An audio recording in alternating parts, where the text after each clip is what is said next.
बहू बस कर अब। अरे आप इतना सज धज के कहाँ जा रहे हैं? आज संडे ना, बहुत दिनों के बाद दोस्तों के साथ प्लान बनाया है बाहर कहीं घूमने का, बस वहीं जा रहा हूँ। कोई ज़रूरत नहीं कहीं भी जाने की, बहुत अच्छे से जानती हूँ मैं आपको। दोस्तों के साथ जाओगे और सारा पैसा उड़ा कर आओगी। और वैसे भी हफ्ते में एक ही दिन तो मिलता है, मेरे साथ बिताओ। आज हम बाहर मूवी देखने जाएंगे। अनीता, मूवी देखने हम शाम को चलते हैं ना, अब बस थोड़ी देर की तो बात है। मैंने कह दिया ना, नहीं जाना तो नहीं जाना। अगर आप घर से बाहर अपने दोस्तों के साथ गए तो मैं अपने मायके चली जाऊंगी। फिर करते रहना अपनी बूढ़ी माँ की सेवा और संभालते रहना अकेले ही घर को। अनीता एक डोमिनेट किस्म की औरत थी जो हर समय अपने पति और सास को परेशान करके रखती है।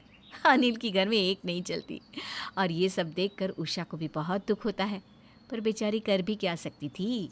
समय यूं ही बीतता है और एक दिन अनिल को सैलरी मिलती है। इस महीने की सैलरी पूरी नहीं होती तो अनीता को आ जाता है बहुत ही गुस्सा। आपकी सैलरी में से 2000 कम कैसे हैं? आपने तो इस महीने एक भी छुट्टी नहीं ली। क्या किया 2000 का? पूरा हिसाब दो मुझे। अपनी बहू की आवाज़ सुनकर उषा भी वहाँ भागती हुई आती है और अपनी बहू से कहती है, अरे क्या हुआ बहू, आखिर तू हर समय मेरे बेटे पर चिल्लाती क्यों रहती है? आपके बेटे की हरकतें ही ऐसी है कि ना चाहते हुए भी मुझे उन्हें डांट कर रखना पड़ता है। और मुझसे सवाल करने से पहले पूछिए अपने लाडले बेटे से, क्या किया 2000 का? आज ही सैलरी मिली और आज ही उड़ा दिए। बहू, मेरा बेटा क्या बोल रहा है, एक बार सुन तो ले। किसी को इतना परेशान करना अच्छी बात नहीं। अरे वो तो मेरा बेटा है जो तेरी बात सुन लेता है। यहीं अगर कोई दूसरा आदमी होता तो तुझे कब का छोड़ कर चला जाता। आप तो माँ जी चुप ही रहिए। मैं जब से इस घर में आई हूँ तब से आप यही चाहती हैं कि आपका बेटा मुझे छोड़ दे, पर अफसोस आपकी चल नहीं पाती और ना ही मैं कभी चलने दूंगी। और आप खड़े खड़े देख क्या रहे हैं? हिसाब दीजिए मुझे। अनीता, मैं तुम्हें बताने ही वाला था, बताने का मौका नहीं मिला और तब से तुम नाराज़ हुए जा रही हो। अब तुम ही बताओ, मैं कब तुम्हें हिसाब देता। मैंने इन 2000 में से 500 रुपये की माँ की दवाई ले ली और बाकी के बचे हुए पैसे अपने पास रख लिए। पिछली बार जब तुम्हारी तबीयत खराब हुई थी तो मैंने अपने दोस्त से कुछ उधार लिए थे, बस वही पैसे धीरे धीरे करके चुका रहा हूँ। मुझसे पूछ कर क्यों नहीं दिया? और वैसे भी उससे हमने कोई लाखों का कर्ज तो लिया नहीं था, धीरे धीरे चुका देंगे। अब तो दे दिए ना, अगली बार ऐसी गलती मत करना। इतना बोलकर अनीता सारे पैसे अपने पास रख लेती है। उषा वहाँ से चली जाती है। अनिल भी चुपचाप अपने कामों में लग जाता है। समय यूं ही बीतता है, पर समय के साथ सपना और भी ज़्यादा डोमिनेटिंग होने लगती है और अब तो वो अपने पति की इज्जत करना भी भूल जाती है। ऐसे ही एक दिन अनिल का दोस्त उससे मिलने उसके घर आता है। भाभी जी नमस्ते, आपसे मिलकर अच्छा लगा। अरे यार, तूने तो पिछली बार भी प्लान बनाकर मना कर दिया और इस बार भी मना कर रहा है। तेरा मन नहीं करता क्या दोस्तों के साथ कहीं जाने का? अरे भाभी जी, थोड़ी तो फ्रीडम दे दो अपने पति को। हाँ जी हाँ, इन्हें फ्रीडम दे दूं ताकि ये भी तुम्हारी तरह आवारा हो जाए। अभी तुम्हारी शादी नहीं हुई है, इसलिए घर की जिम्मेदारी के बारे में कुछ पता नहीं है। कल को जब खुद की बीवी आएगी ना तो बीवी के पल्लू से बन जाओगे। और सुनिए जी, कहीं जाने की ज़रूरत नहीं है आपको, और आप जा सकते हैं जहाँ भी जाना हो। अनिल जी कहीं नहीं जाएंगे। भाभी जी, अरे यार, तू अपनी भाभी की बातों का बुरा मत मानना। आज तेरी भाभी ना सुबह से ही मुझसे नाराज़ है, इसलिए वो अपना सारा गुस्सा हर किसी पर निकाल रही है। चल ना, हम दोनों छत पर चलकर बातें करते हैं। अनीता, प्लीज़ 2 कप चाय बना दोगी?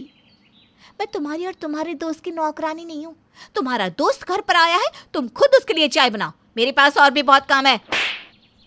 अनीता अनिल के दोस्तों के सामने भी उसकी इज्जत नहीं करती थी, यहाँ तक कि वो घर आए मेहमानों से भी तमीज़ से बात नहीं करती। अनीता का ये बर्ताव उषा और अनिल दोनों को ही बहुत खटकता है, पर वो दोनों कुछ नहीं कर पाते, जिस वजह से अनिल का दोस्त फिर कभी अनिल से मिलने उसके घर नहीं आता। ऐसे ही एक दिन अनीता की ननद अर्चना अपने पति राजीव के साथ आती है। जब अनीता को पता चलता है कि अर्चना बहुत अमीर घर से है तो वो अपनी ननद के आगे पीछे घूमती है और अच्छे बनने का नाटक करती है। अरे अर्चना दीदी, जब से मेरी शादी हुई है ना तब से आप पहली बार मायके आई हैं। क्या आप नहीं चाहती थी कि आप अपनी इकलौती भाभी से मिलें?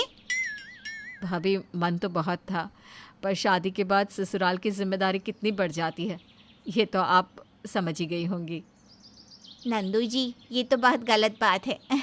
अच्छा, आप लोग बैठकर बातें कीजिए, मैं आप सबके लिए खाना बना कर लाती हूँ, सब साथ में बैठकर खाएंगे। अनीता के आते ही उषा अपनी बेटी के गले से लग जाती है और फूट फूट कर रोने लगती है। अपनी माँ के आंसू देखकर अर्चना कहती है, माँ, भाभी तो कितनी अच्छी है, फिर आप हर समय उनकी बुराई क्यों करती थी और अब रो क्यों रही है?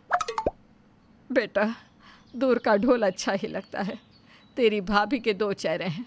जब से उसे पता चला है कि तू बहुत अमीर है, तब से वो तेरे आगे पीछे घूम रही है। तेरी भाभी सिर्फ अमीरों की इज्जत करती है, तेरी माँ और तेरे भाई की नहीं, क्योंकि तेरा भाई ज़्यादा कमाता नहीं और तेरी माँ कुछ कह नहीं सकती। तेरी भाभी एक नंबर की डोमिनेटिंग इंसान है, जो तेरे भाई को हर समय परेशान करके रखती है। बेटा, अब तो तू ही तेरी भाभी को सुधार सकती है।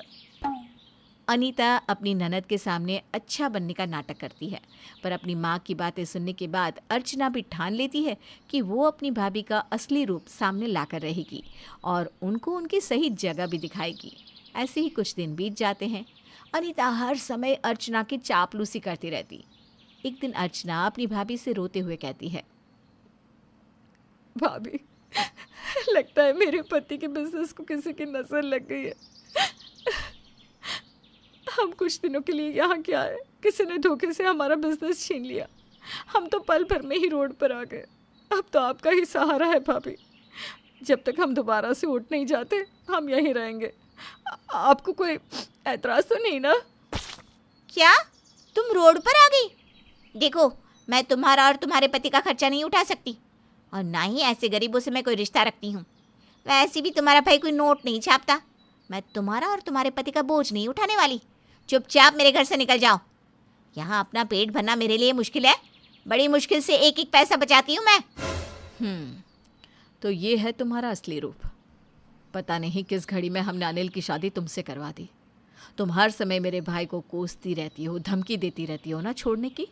छोड़ दो मेरे भाई को, ताकि मैं अपने भाई के लिए अमीर घर की लड़की ढूंढ सकूं, जो मेरे भाई की इज्जत करेगी। और मेरे लिए ये छोटी बात नहीं है। मेरा वकील आता ही होगा, डिवोर्स पेपर लेकर साइन कर देना, और मेरे भाई को छोड़ने की जो रकम चाहिए बता देना, तुम्हारे मुंह पर मारूंगी। अर्चना अपनी भाभी की हकीकत सामने ले आती है, जिसके बाद अनीता के पैरों तले ज़मीन खिसक जाती है। वो हाथ जोड़कर अपनी ननद के सामने घुटनों पर गिर जाती है। नहीं नहीं दीदी, ऐसा मत करो।